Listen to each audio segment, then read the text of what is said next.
Hello, and welcome to another episode of What I Learned on my MBA today, or as I like to call it, Vlogging a Dead Horse. I'm here all week.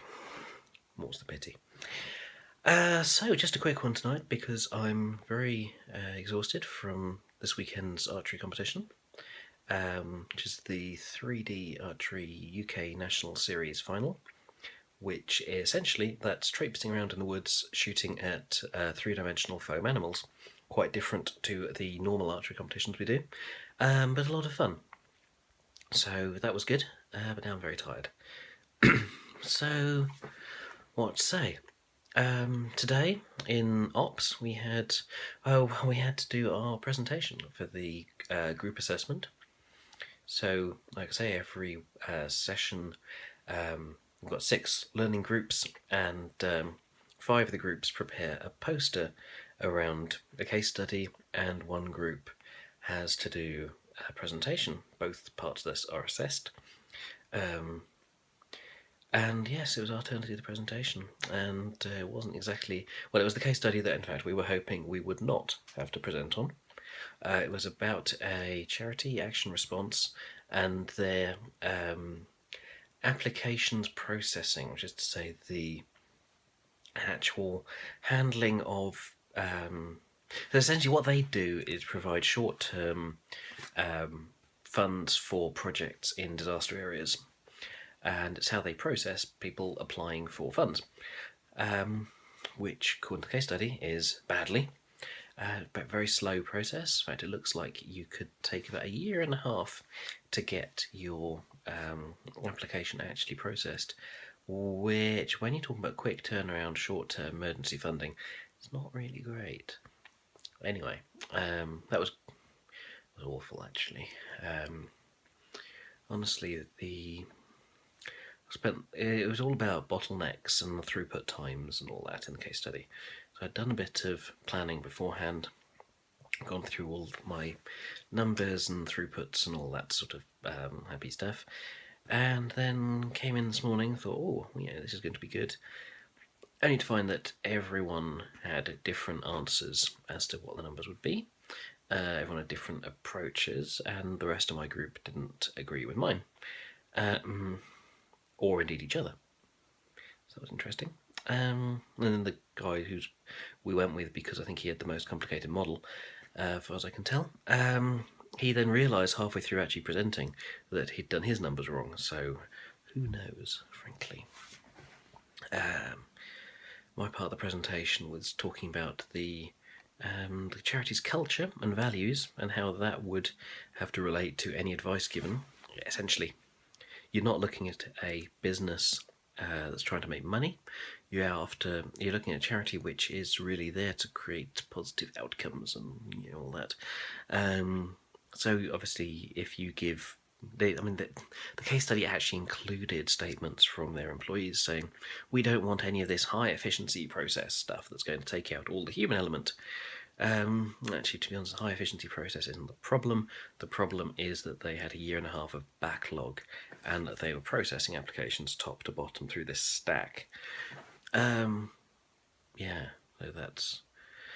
though, of course, then I was thinking what I was going to say. We've got 1 hour to prepare these presentations, and about 5 minutes to go, looking at what we were putting together, and realised that the things I wanted to talk about did not fit with the overall narrative of the presentation. And I'm firmly of the opinion that the way to do a good presentation is to tell a story. Tell a story people are going to care about and connect to, and putting in some kind of weird non sequitur thing that just does not track with the rest of the story is one way to lose your audience. So I had to think of something quite different. So I ended up presenting to a single slide, which was just a nice picture with the word culture. And it's a 10-15 minute presentation.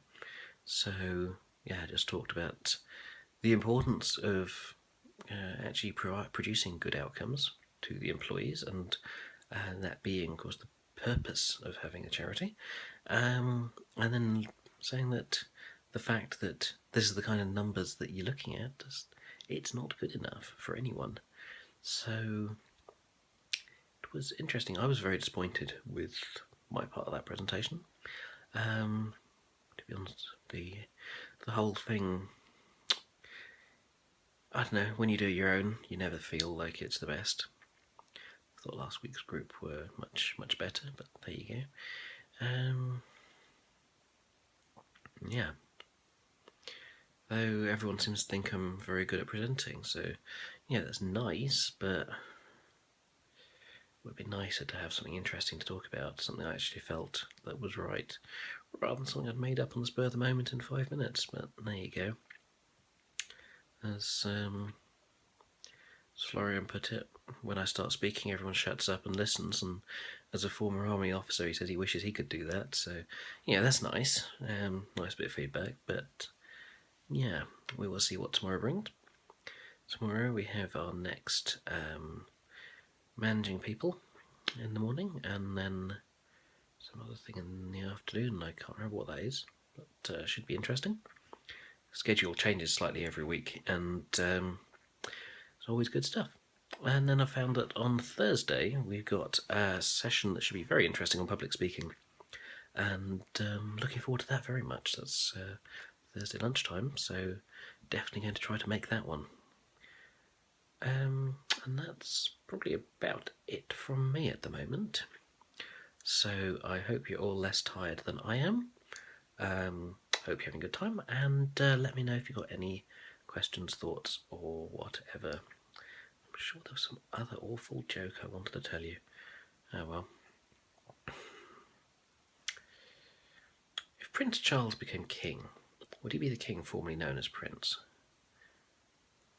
Again, I'm here all week.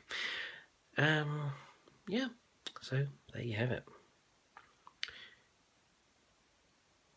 Could talk about hobbies. Been asked how I can maintain hobbies, talking about my archery stuff and other things I do, like model kits and fencing and such like, in the face of this kind of workload. To be honest, I don't see it as that much of a choice isn't the right word. I don't. It's kind of one of those trade-offs I'm not willing to make. To me, those hobbies are how I manage the workload, because that's how I unwind. And yes, I know that doing national championship competitions doesn't sound like unwinding, but it is brilliant fun. I really enjoy it, and that's the purpose for me. So not doing those kind of things isn't really an option I'd be willing to take.